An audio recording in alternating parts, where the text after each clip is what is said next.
Today we're going to spend a few minutes talking about tone and mood and the difference between the two. Tone and mood focus on emotions. We will talk about whose emotions soon, so it can sometimes be difficult to identify tone and mood if you are not used to talking about your emotions or, emotions in general. Don't worry though, I'm not going to ask you to pour your heart out to talk about tone and mood, just to become a little bit more aware of how the speaker and yourself as the reader feel when particular words or ideas are discussed. Tone and mood are closely related because they both focus on emotions and emotional reactions, as I said. In this way, tone and mood are reminiscent of pathos. If you don't know what pathos is, you should look up this term and become familiar with it. We tend to use the words tone and mood to describe the emotions in a piece of literature or fiction. And we tend to use the word pathos to describe the emotions in a piece of nonfiction, such as an opinion argument or a news article. Try to think about what you already know about pathos and connect it with the ideas of tone and mood. If you do this, you are accessing your prior knowledge, and it will be easier for you to understand and remember the concepts of tone and mood.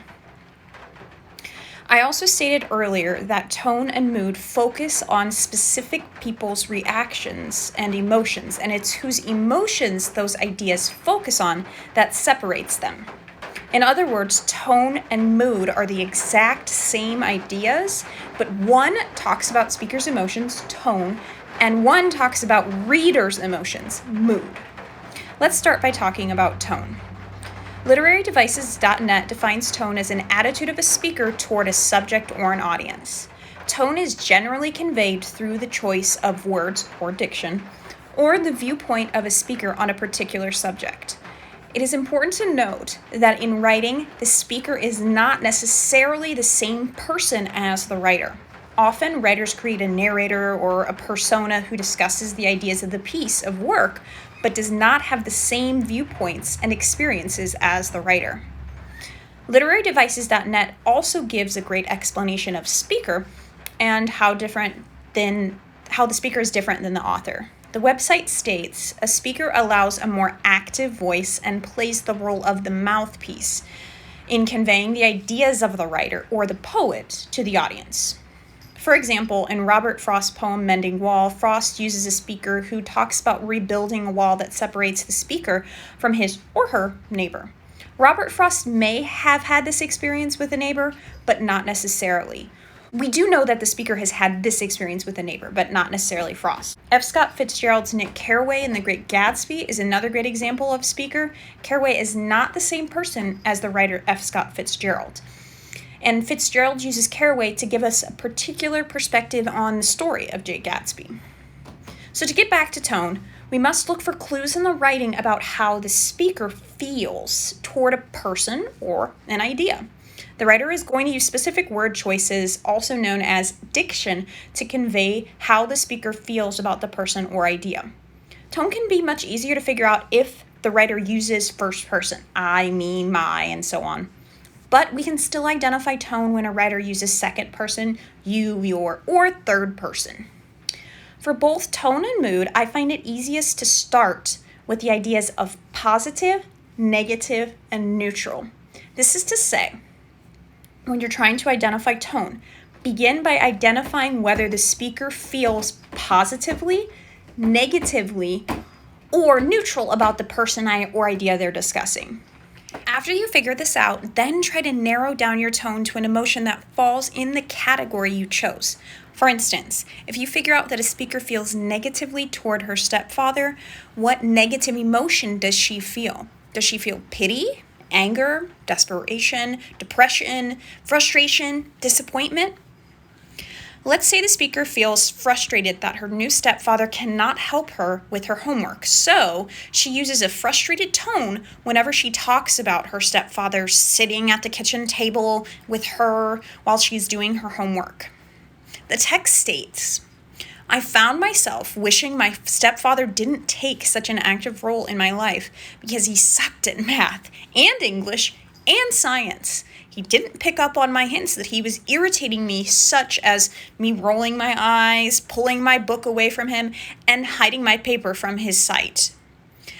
I sighed with relief as soon as it was time for him to start dinner, and he would leave me to do my homework alone, just the way I liked it. He really was no help and got in the way constantly. The speaker sounds frustrated that her stepfather is just not getting the hints, that she does not need or want his help with homework. The speaker conveys her frustrated tone through words like sucked, irritating, no help, and constantly. It is important that when you are identifying both mood and tone, that you can go back to the text and find several words that convey the mood and or tone, and you may need to reconsider whether you have accurately identified the mood and tone. Some texts do have specific tones, but there are also lots of texts that they have one tone for one reader and another tone for another reader. The most important part is to be able to use the text to support the argument that the speaker is using a certain tone. Moving on, the other literary term we will discuss is mood.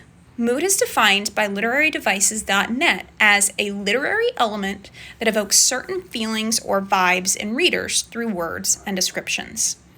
The website adds that mood is known as the atmosphere of a literary piece as it creates an emotional setting that surrounds the readers. So for mood, we're going to talk about how readers and the audience feel about a text or part of a text. Although it is writers who create the mood, it's the readers who feel them. This is one of the main differences between mood and tone. Mood and tone are both created by the writer, but readers feel the mood and the speaker feels the tone. Mood can be easier to figure out than tone because we're asked how we feel about a particular part of a text, but we have to identify the tone. We have to think about how the speaker feels toward an idea or a person. We're generally able to understand our emotions better than the emotions of other people, but this may not always be the case. When you are trying to identify mood, first read the text. After you've read the text at least once, go back and try to find parts of the text that made you feel something or gave you an emotional reaction. When you come to parts that you reacted to, you may not know which emotion you felt. All you know is you had an emotional reaction to that part. If you do not know what you're feeling, first try to figure out if your reaction is positive, negative, or neutral. Next, try to think of adjectives that explain how you feel that are positive, negative, or neutral, depending on which kind of emotional reaction you had. So let's go ahead and do an example together. Let's say you read the text 2 times before, and then you found some sentences that you had an emotional reaction to. So here they are. The stores were tense places to be. The people walked quickly down one aisle and into the next, desperately searching for anything to put in their carts to help them prepare for the predicted quarantine. Some people tried to be friendly with others who were, in the aisles, in the trenches of those store aisles with them. But the pleasantries only abated people's fears momentarily. The empty shelves overpowered strangers' amicability and made people sag with despair. The people inwardly kicked themselves for not planning ahead and stocking up sooner, and outwardly pretending to shop normally as not to show their desperation and frustration they felt inside. The speaker does not seem to have any emotions in this part of the text. Rather, it is the writer who evokes emotions in the readers. The overall emotion of the excerpt is negative. So what kind of negative emotions, do readers feel when reading this excerpt, though? As a reminder, when we talk about mood and tone, we use adjectives. After reading this excerpt, readers feel fearful, or this excerpt has a tone of dread. Also, readers feel a sense of foreboding when they read this part of the text. After this, You need to identify which words in the excerpt evoked these feelings. You must be able to point out which words create the mood to prove that the author does in fact create this mood in readers. So when I'm trying to figure out the mood of an excerpt or even the entire piece, I look at the adjectives first, then I'm going to look at the adverbs, the nouns, and the verbs that the author uses. For this example, the mood words include, but aren't limited to, tense, quickly, desperately, quarantine, trenches, abated, fears, momentarily, overpowered, sag, despaired, kicked, desperation, and frustration. So many. Seeing all these words together should really help you get a sense of the mood of this piece. And you should look for what all of these words have in common to help yourself identify the mood.